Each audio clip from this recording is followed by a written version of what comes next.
বন্ধুরা, অনু village cooking চ্যানেলে আপনাদের অনেক অনেক স্বাগত জানাই। আজকে একটি রেসিপি নিয়ে চলে এসেছি। নোনা রুলি মাছের ঝাল করে আপনাদেরকে দেখাবো। দেখতেই পাচ্ছেন নোনা রুলি মাছ। কালকে সন্ধ্যাবেলায় যেহেতু নিয়ে এসেছিলাম তার জন্য দেখাতে পারিনি। নোনা মাছগুলোকে ছাড়িয়ে নুন হলুদ মাখিয়ে ভেজেই রেখেছিলাম অল্প করে, দেখতেই পাচ্ছেন। এখন আরও একটু ভেজে নেব উনুন জ্বালিয়ে। আমি কেমনভাবে রান্না করবো নোনা মাছের ঝাল তা আপনারা দেখতেই থাকুন। ভিডিওটি প্রথম থেকে শেষ পর্যন্ত দেখবেন, স্কিপ না করে। ভালো লাগলে লাইক, কমেন্ট এবং শেয়ার করে সাবস্ক্রাইব করে দেবেন। যে সকল নতুন বন্ধুরা আমার চ্যানেলকে এখনও সাবস্ক্রাইব করেননি, আমার চ্যানেলকে প্রত্যেক দিনের রেসিপি পাওয়ার জন্য আপনারা চ্যানেলটিকে সাবস্ক্রাইব করে দেবেন এবং ফেসবুক পেজ থেকে দেখলে ফেসবুক পেজটিকে ফলো করে দেবেন। চলো আমি প্রথমে উনুন জ্বালিয়ে নিই। বন্ধুরা দেখতেই পাচ্ছেন, প্রথমে আমি উনুন জ্বালিয়ে নিচ্ছি, তারপর কড়াই বসিয়ে দিচ্ছি।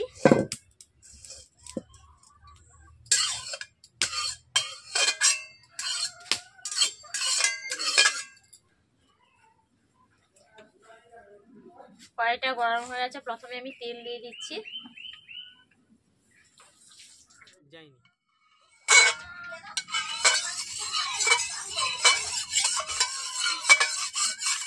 বন্ধুরা দেখতেই পাচ্ছেন, কড়াইতে আমি প্রথমে তেল দিয়ে দিচ্ছি। তেল দিয়ে চারিদিকে মেখে নিয়েছি।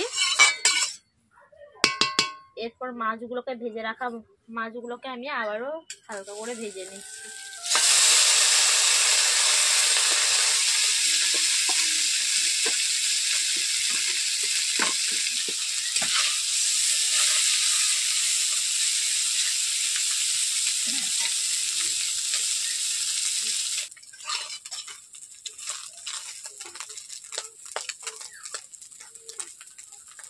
দেখতেই পাচ্ছেন মাছগুলোকে আমি লালচে করে ভেজেই নিয়েছি। এরপর কড়াই থেকে নামিয়ে নিচ্ছি। উল্টো পাল্টে ভেজেছিলাম, দেখতেই পেয়েছেন।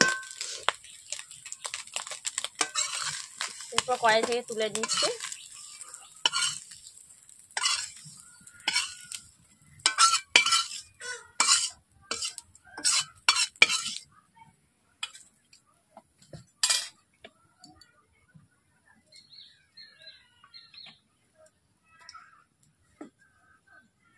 মাছের ঝালের জন্য আমি প্রথমে কড়াইতে তেল দিয়ে দিয়েছি। এরপর টমেটো কুচি, পেঁয়াজ কুচি আর কাঁচা লঙ্কা কুচি একই সঙ্গে দিয়ে দিচ্ছি।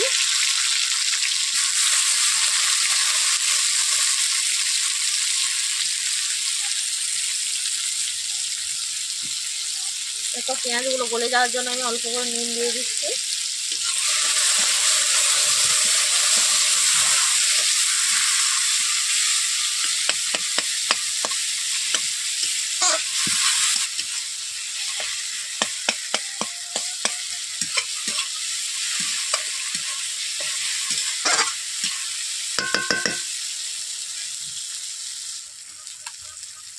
এরপর দিয়েছি হলুদ গুঁড়ো,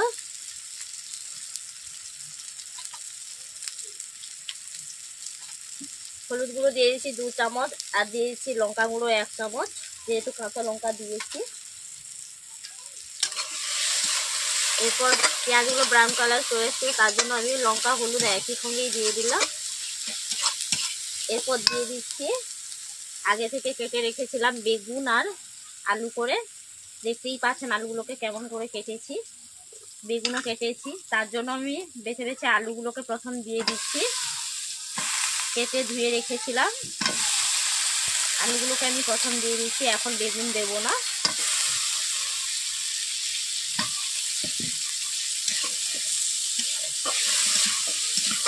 প্রথমে আলু দিয়ে আমি এইভাবে আলুকে মশলার সঙ্গে কষিয়ে নিচ্ছি। 3 থেকে 4 মিনিট আমি মশলার সঙ্গে কষিয়ে নিচ্ছি আলুটাকে।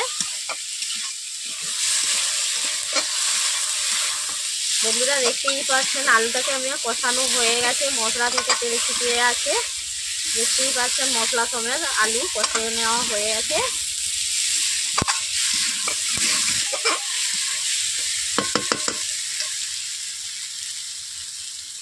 আগে থেকে যেহেতু সর্ষে বেটে রেখেছিলাম তার জন্য আমি সর্ষের জলকে দিয়ে দিচ্ছি এখন।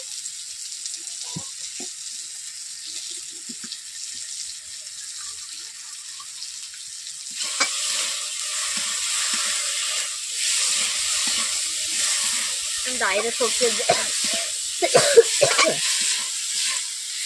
বন্ধুরা দেখতেই পাচ্ছেন আমি ডাইরেক্ট জল দেবো না, সর্ষের জল দেবো না, প্রথমে আমি খালি জল দিয়ে দিচ্ছি। তারপরে এভাবে আমি নেড়ে নিচ্ছি।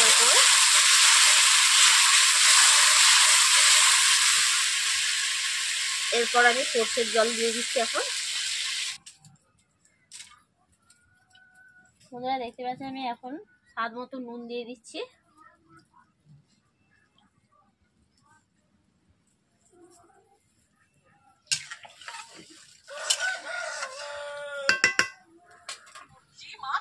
বন্ধুরা যেহেতু আমি মাছের ঝালে রান্না করছি, বেগুন দেবো মাছের ঝালে, তার জন্য আমি বেশি করে একটু জ্বালানি দিয়ে দিচ্ছি। বন্ধুরা দেখতেই পাচ্ছেন মাছের ঝালে ফুট চলে এসছে, আমি ওতে বেগুন দিয়ে দিচ্ছি। ফুটের মধ্যে বেগুন দিলে কি হয়, আগে থেকে ঘেটে যায় না, তার জন্য আমি ফুটের মধ্যে বেগুনগুলোকে দিয়ে দিয়েছি। একটু বেশি করে ঝালের মধ্যে আমি জ্বালানি দিয়ে দেবো, যাতে বেগুনগুলো ভালোভাবে সেদ্ধ হয়ে যায়। দেখতেই পাচ্ছেন ঝালে ফুটও চলে এসছে, ফুটের মধ্যেই আমি বেগুনগুলো দিয়েছি, আগে থেকে দিইনি।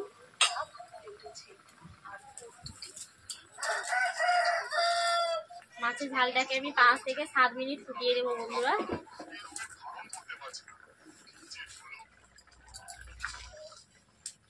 বন্ধুরা দেখতেই পাচ্ছেন ঝালটা ফুটছে, বেগুনটা হয়ে গেছে, দেখতেই পাচ্ছেন, আপনাদেরকে দেখিয়ে দিচ্ছি বেগুনটা হয়ে গেছে। দেখতেই পাচ্ছেন খুন্তি দিয়ে দেখে নিচ্ছি বেগুনটা হয়ে গেছে, আলু সম্পূর্ণভাবে সেদ্ধ হয়ে গেছে।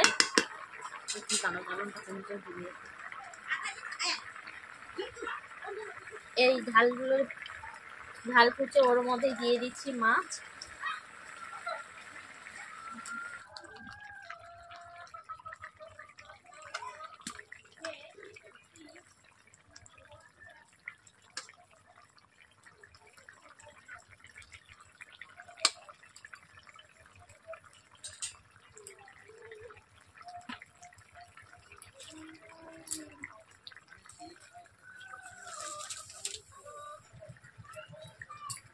বন্ধুরা মাছের ঝালে সবশেষে দিয়ে দিচ্ছি জিরে বাটা।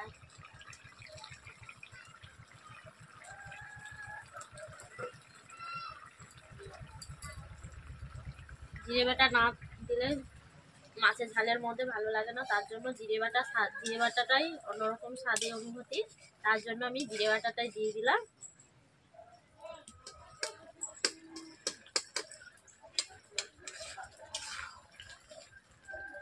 জিরে বাটা দেওয়ার পর এইভাবে আমি খুন্তি দিয়ে নেড়ে নিয়েছি। বন্ধুরা আমি যেমনভাবে মাছের ঝাল রান্না করলাম, আপনারাও বাড়িতে এইভাবে রান্না করবেন। কার কেমন হয়েছে আমাকে কমেন্ট বক্সে জানিয়ে দেবেন, আর ভালো লাগলে লাইক কমেন্ট শেয়ার করে সাবস্ক্রাইব করতে ভুলবেন না। কোনো কিছু না থাকলেও এক তরকারি দিয়ে ভাত খাওয়া যায়, আর নোনা মাছের ঝাল বলতে অসাধারণ। দেশি মাছের থেকেও নোনা মাছের স্বাদই আলাদা।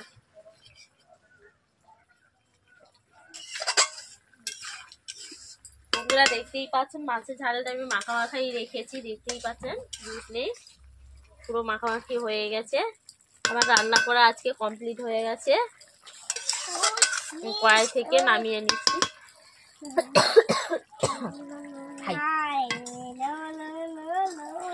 বন্ধুরা দেখতে পাচ্ছেন কড়াই থেকে আমি নামিয়ে নিচ্ছি এখন।